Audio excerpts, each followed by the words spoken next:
سیاسی میدان کی ہر بڑی خبر سے آگاہ رہنے کے لیے ہمارے چینل آزاد سیاست کو سبسکرائب کریں اور بیل آئیکن کو پریس کریں۔ دیکھیں جی 190 ملین پاؤنڈ کا جو فیصلہ آج تیسری دفعہ مؤخر ہوا ہے، اس کے مختلف سینیریو میں جو ہے اس کے اوپر دیکھا جا سکتا ہے۔ ایک ہوتا ہے قانونی بحث کہ کیا قانون میں اس کی گنجائش موجود ہے یا نہیں۔ ہم سب سے پہلے قانون کی بات کریں گے، پھر اس کے دوسرے اسپیکٹس پہ بات کریں گے۔ قانون کی نظر میں جو سب سے امپورٹنٹ چیز ہے وہ یہ ہے کہ اگر 10 گنہگار لوگ اگر بچ جائیں لیکن ایک بے گناہ کو سزا نہیں ہونی چاہیے۔ یہ قانون کی کتاب کے اندر بڑے واضح لکھا ہوا ہے کہ اگر ایک طرف 100 گنہگار لوگ بھی ہوں لیکن ایک بے گناہ آدمی کو سزا مل جائے اور اس کا ریلیف اگر باقیوں کو ملتا ہو تو بے گناہ کو سزا نہیں ملنی چاہیے۔ اس سینیریو کے اندر 190 ملین پاؤنڈ کا جو فیصلہ تیسری دفعہ مؤخر ہوا ہے، یہ کورٹ کی جورسڈکشن ہے کہ وہ اس فیصلے کو، اس پورے کیس کو تھرو آؤٹ اسٹڈی کرے، اس کی تمام جتنی بھی جرہ ہے، اس کی جتنے بھی ایویڈنسز ہیں، اس کی جتنی بھی چیزیں ہیں، اس کو وہ باریک بینی سے دیکھے اور اس کے بعد اس پہ فیصلہ کرے جو بالکل میرٹ کے اوپر ہو، تاکہ کسی کے ساتھ بھی کوئی ناجائز نہ ہو۔ یہ کورٹ کا اپنا اختیار ہے کہ وہ اس کے اوپر کتنا اس کو ڈیلے کر سکتی ہے، لیکن سب سے جو امپورٹنٹ چیز وہ یہ ہے کہ فیصلہ جو ہے وہ انصاف پر مبنی ہونا چاہیے، نہ کہ کسی جلد بازی میں ایسی چیز پر ہو جس کی وجہ سے کسی بھی حریف کو جو ہے وہ نقصان پہنچے اور گنہگار بچ جائے، ایسا بھی نہیں ہونا چاہیے، اور مظلوم جو نہیں ہے، جو بے گناہ ہے، اس کو سزا ہو جائے، ایسا بھی نہیں ہونا چاہیے۔ اس آسپیکٹ کے اندر فیصلے کا ملتوی ہونا کوئی بڑی بات نہیں ہے، اور پاکستانی جوڈیشل سسٹم کے اندر لوگوں کے کئی سال کیس چلتے رہتے ہیں۔ یہاں پوتوں نے جو ہے نا وہ دادا کی جو ہے نا وہ کیسز کے فیصلے سنے ہیں، تو یہ کوئی بڑی بات نہیں ہے کہ تیسری دفعہ معطل ہو گیا۔ دیکھیں، آپ جو ملزم کا عدالت کے اندر موجود ہونا اور فیصلہ سنانا اور ملزم کا عدالت کے اندر نہ موجود ہونا فیصلہ سنانا، یہ سول لیٹیگیشن میں الگ چیز ہے، اور فوجداری جو کرمنل کیسز ہیں ان میں الگ ہے۔ کرمنل کیسز میں موسٹلی اگر تو ملزم گرفتار ہے تو وہ کورٹس کے اندر جو پریکٹس چل رہی ہے، وہ کورٹس کے اندر ملزم پیش ہوتا ہے، سامنے ہوتا ہے اور فیصلہ سنایا جاتا ہے۔ لیکن چونکہ پاکستان کے اندر سیکیورٹی تھریٹ، ریزن اور جو اسپیشل قسم کے پریزن ہوتے ہیں جن کو بالخصوص سیکیورٹی تھریٹس ہوتا ہے، ان کا جیل ٹرائل بھی ہوتا ہے، اور کچھ ایسے کیسز کے جس میں وہ موجود نہ ہوں۔ پاکستان کی ہسٹری کے اندر ایسی کئی سی مثالیں ملتی ہیں، اور یہ کوئی قانون میں نہیں ہے کہ آپ کا ملزم کا ہونا ضروری ہے۔ جنرل مشرف ملک سے باہر تھے جب سیٹھ وقار نے ان کے اوپر فیصلہ دیا تھا، اسی طرح اور بہت سارے مثالیں پاکستان کے اندر موجود ہیں کہ عدم موجودگی کے اندر بھی جو ہے نا وہ فیصلے ہوئے ہیں۔ ہمایوں دلاور نے صاحب جو ہمارے جج ہیں، انہوں نے بھی جناب ان کے اوپر جو فیصلہ دیا تھا وہ عدم موجودگی میں دیا تھا۔ ایک نہیں، بے شمار کیسز ہیں۔ تو یہ بہانہ کرنا کہ جی ملزم موجود نہیں تھا، یا یہ کہنا، یہ کوئی اس میں اتنی ویلڈ ریزن نہیں ہے کہ جی ملزم کا ہونا ضروری ہے یا نہ ہونا ضروری ہے۔ یہ کوئی اتنی ضروری نہیں ہے۔ ضروری ہے کہ انصاف کے تقاضے پورے ہونے چاہیے اور مجرم کو سزا ملنی چاہیے اور بے گناہ کو جو ہے نا وہ بچنا چاہیے۔ اگر آپ یہاں پہ یہ کہنا چاہتے ہیں کہ پی ٹی آئی کی طرف سے یہ تاخیری حربہ تھا اور وہ عدالت میں پیش نہ ہوئے تاکہ ہمیں سزا نہ سنائی جائے، تو یہ کورٹ کی اپنی پوری ڈسیشن ہے۔ اگر وہ، میں نے آپ کو پہلے بتایا کہ عدالت سزا دینا چاہتی تو دے سکتی تھی، لیکن چونکہ بہتر وہ کورٹ ڈیسائیڈ کرتی ہے، اس کورٹ کا معزز جج جو ہوتا ہے وہ ڈیسائیڈ کرتا ہے، اس کو جو بہتر لگتا ہے وہ اس کے مطابق جو ہے نا وہ فیصلہ کرتا ہے۔ اگر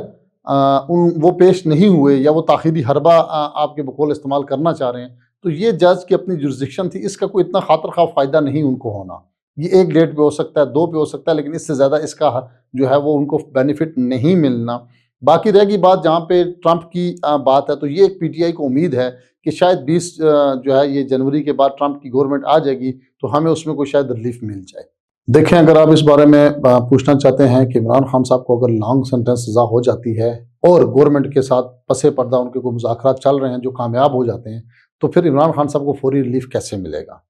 کہنے اس میں سمپل سی بات یہ ہے کہ دیکھیں، اس ملک کا جو قانون ہے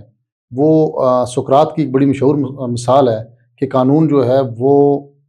بڑے لوگوں کے لیے اور مالدار لوگوں کے لیے جو ہے مکڑی کا ایک جالا ہے، اور اس میں ہمیشہ غریب ہی پھنستا ہے، دوسرا جو ہے نا وہ اس کو پھاڑ کے نکل جاتا ہے۔ جب کورٹ ریلیف دینے پر آ جاتی ہے، حکومتی مذاکرات ہو جاتے ہیں، تو یہاں ہم نے اپنے اس ملک کے اندر یہ بھی دیکھا ہے کہ اتنا فاسٹ ٹرائل کیا جاتا ہے کہ ملزم کو، ایسی اور بھی مثالیں، یہ میں ایک ریفرنس کے طور پہ دے رہا ہوں کہ کیا لینتھی ہوگا، یا یہ کوئی بحث جو ہے نا یہ کوئی اتنی اہم نہیں ہے، جب گورنمنٹ کے ساتھ یا ریاست کے ساتھ عمران خان صاحب کے معاملات طے ہو جاتے ہیں تو اگر ان کو سزا ہو بھی جاتی ہے تو وہ ارلی ہیئرنگ ایک اپلیکیشن دیں گے، وہ ایکسیپٹ ہو جائے گی اور کیس پھر لگا دیا جائے گا اور ان کو اس میں ریلیف دے دیا جائے گا۔ یعنی کہنے کا یہ مقصد ہے کہ اگر کورٹ کے پاس اتنے اختیارات موجود ہیں کہ اگر وہ کسی کو فوری انصاف دینا چاہے تو وہ دے سکتی ہے، لیکن دوسری طرف اگر یہ دیکھا جائے، عام قانون کی اس نظر میں دیکھا جائے کہ اگر کسی قیدی کو سزا ہو جاتی ہے نیچے سے لوور کورٹ سے تو اس صورت میں اس کی ہائی کورٹ کے اندر اپیل نکلتے منیمم بھی 3 سے 4 سال کا ٹائم لگ جاتا ہے۔ یہ وہ میں ٹائم بتا رہا ہوں جو منیمم ہے، یہاں 10 سال کی بھی ایگزامپلز موجود ہیں، اس کا نمبر آتے ہوئے اور اس کے اپیل کو نکلتے ہوئے اور اس کی سزا کو ہوتے ہوئے۔ اس میں ایک ارلی ہیئرنگ اپریشن جو ہے وہ آپشن موجود ہوتا ہے، لیکن وہ اسی کو ملتا ہے جیسے میں نے پہلے کہا، جس کے پاس کچھ سورس ہوتا ہے یا جس کے پاس کوئی طاقت ہوتی ہے یا جس کی عام روٹین میں ایسی جو ہے نا وہ پریکٹس دیکھنے کو پاکستانی عدالتوں کے اندر نہیں ملتی کہ اس کو فوری انصاف مل سکے۔ ایک بات یاد رکھیں، جب جنگ مذاکراتی عمل کب شروع ہوتا ہے، مذاکرات کب شروع ہوتے ہیں، جیسے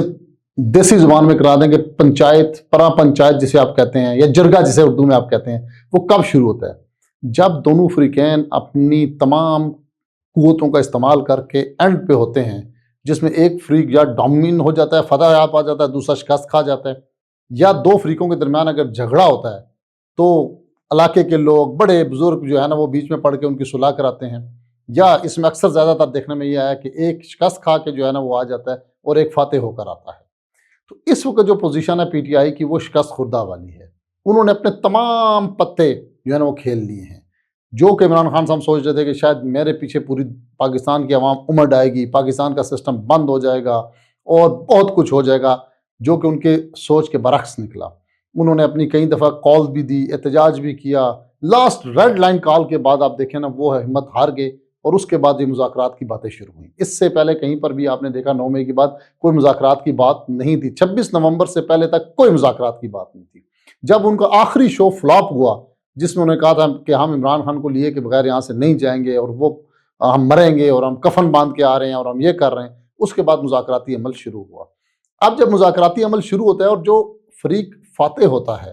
ہمیشہ وہ اپنی شرائط رکھتا ہے اور اس کی شرائط کے اوپر جو ہے نا باتیں آگے چلتی ہیں۔ اب جو مذاکراتی ٹیم کو نہیں ملنے دیا جا رہا تھا تو شاید کوئی گیو اینڈ ٹیک ہو رہا ہو ان کنڈیشنز کے اوپر کہ اس کنڈیشن کے تحت یہ معاملات ہوں گے تو چیزوں کو جو ہے نا وہ آگے بڑھایا جائے گا۔ لیکن اس میں جو سب سے مثبت پہلو ہے وہ یہ ہے کہ دونوں فریقین اگر ٹیبل پر بیٹھ گئے ہیں تو عمران خان صاحب اس وقت ان کو یہ سوچنا چاہیے کہ اس میں ان کی سب سے بڑی بھلائی اور بہتری ہے کہ اس ملک کے سسٹم کو آگے چلنے دیا جائے، اس ملک کو آگے بڑھنے دیا جائے اور نیکسٹ الیکشن میں وہ اپنی پوری قوت کے ساتھ آئیں اور اس کو کنٹیسٹ کریں اور اس کو جو ہے نا اس کی تیاری کریں۔ فی الحال اگر آگے وہ کسی بھی قسم کی ڈسٹربنس کریٹ کرنے کی کوشش کرتے ہیں تو اس صورت میں ان کے لیے اس سے زیادہ مسائل پیدا ہوں گے، اور باقی جو مذاکراتی عمل ہوتا ہے وہ کسی بھی ملک کے لیے، امن کے لیے جو ہے وہ بہت ضروری ہوتا ہے، اور اس سے ملک کی جو اکانومی اور دوسری چیزیں جو ہیں وہ آگے بڑھتی ہیں۔ اور میں اب یہ سمجھتا ہوں کہ اس قصے کو پاکستان کی تاریخ سے ختم ہونا چاہیے۔ یہ آئے روز کی جو ہے نا ایک ٹینشن بنی ہے جس کی وجہ سے نہ ملک ترقی کر پا رہا ہے، بہت سے کاروباری لوگ جو ہیں اس سے متاثر ہیں، یہ ختم ہونا چاہیے تاکہ ملک جو ہے وہ کسی گامزن پہ کسی ترقی کی راہ پر گامزن ہو اور غریب کو جو ہے نا وہ روٹی روزی ملے، غریب کا جو ہے نا وہ چولہا جلے اور غریب جو ہے اس ملک میں سکھ کا سانس لے سکے۔